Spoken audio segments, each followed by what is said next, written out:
Bismillahirrahmanirrahim. Assalamualaikum warahmatullahi wabarakatuh. Perkenalkan, nama saya Ardiansa dengan NIM 6220220230006. Pada video kali ini saya akan membahas mengenai regulasi dan dasar hukum dari perusahaan pembiayaan syariah.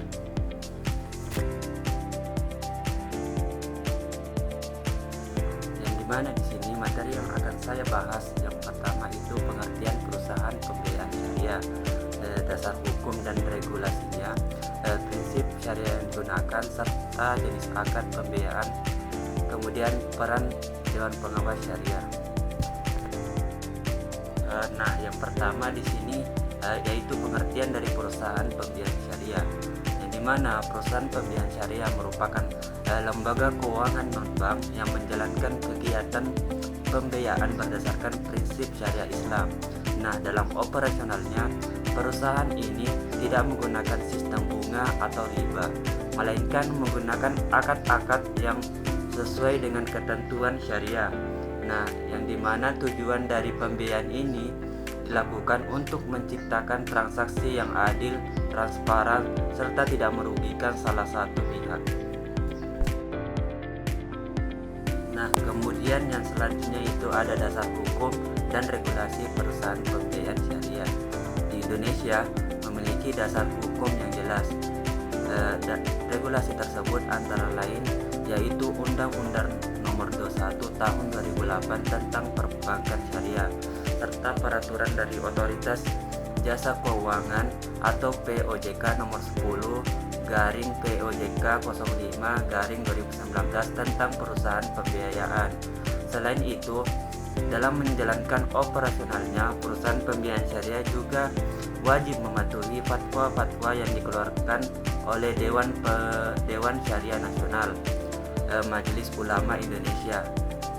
Pengawasan secara hukum dan operasional dilakukan oleh Otoritas Jasa Keuangan atau OJK.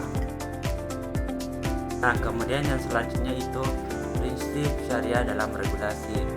Regulasi perusahaan pembiayaan syariah didasarkan pada beberapa prinsip utama, yaitu prinsip tersebut meliputi larangan riba, yaitu pengambilan keuntungan secara tidak adil, larangan gharar atau ketidakjelasan dalam transaksi, serta larangan maisir atau unsur spekulasi dan perjudian. Selain itu, pembiayaan syariah juga menekankan prinsip keadilan, kejujuran, dan transparansi antara perusahaan dan nasabah.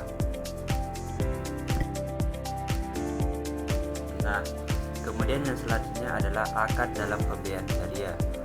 Dalam praktik pembiayaan syariah terdapat beberapa akad yang umum digunakan. Salah satunya yang pertama yaitu akad murabahah, yaitu akad jual beli dengan penambahan margin keuntungan yang disepakati oleh kedua belah pihak.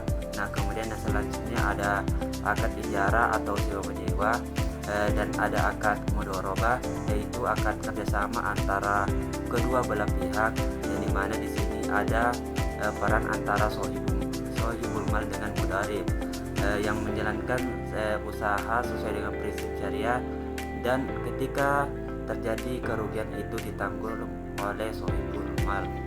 Kemudian yang selanjutnya ada akad musyarakah, yang dimana akad musyarakah di sini adalah akad kerjasama, yang dimana pihak pemilik modal bisa juga berperan sebagai pengelola modal, dan kemudian pembagian keuntungan berdasarkan nisbah, sedangkan dalam pembagian kerugian itu berdasarkan proporsi modal yang ditanamkan.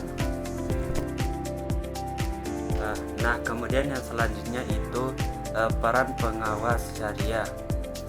Dewan Pengawas Syariah atau DPS memiliki peran yang sangat penting dalam perusahaan pembiayaan syariah. DPS bertugas untuk mengawasi dan memastikan seluruh kegiatan operasional perusahaan telah sesuai dengan prinsip syariah. Selain itu, DPS juga memberikan nasihat dan rekomendasi kepada manajemen serta menjadi penghubung antara perusahaan dengan Dewan Syariah Nasional (MUI). Keberadaan DPS ini menjadi jaminan bahwa praktik pembiayaan benar-benar sesuai dengan nilai-nilai Islam. Nah, sebagai kesimpulan, regulasi perusahaan pembiayaan syariah berfungsi untuk menjaga kepatuhan hukum dan syariah serta melindungi kepentingan perusahaan dan nasabah. Nah, dengan adanya regulasi yang jelas dan pengawasan yang ketat, perusahaan pembiayaan syariah diharapkan mampu meningkatkan kepercayaan masyarakat dan berkontribusi dalam pengembangan ekonomi syariah di Indonesia. Mungkin sekian saja yang dapat saya sampaikan. Wassalamualaikum warahmatullahi wabarakatuh.